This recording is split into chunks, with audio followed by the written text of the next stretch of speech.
আপনি কি জানেন বাংলাদেশের রাজধানী ঢাকা কিভাবে জন্ম নিয়েছিল? চলুন ফিরে যাই সময়ের পিছনে। ঢাকা ইতিহাস অনেক পুরনো।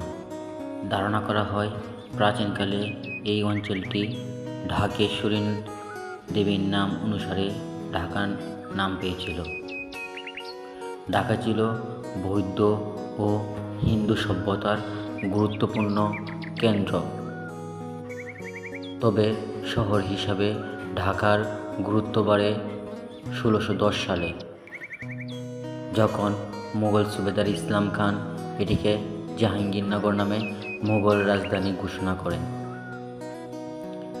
মুঘল আমলে ঢাকা ছিল একটি সমৃদ্ধ বাণিজ্য কেন্দ্র, বিশেষ করে মসলিন কাপড়ের জন্য বিখ্যাত। বিশ্বের বিভিন্ন প্রান্ত থেকে বণিকরা এখানে আসতো। নদীপথ, বিশেষ করে বুড়িগঙ্গার নদীর তীরবর্তী অবস্থান ঢাকাকে বাণিজ্য ও প্রশাসনিক দিক থেকে গুরুত্ব করে তোলে।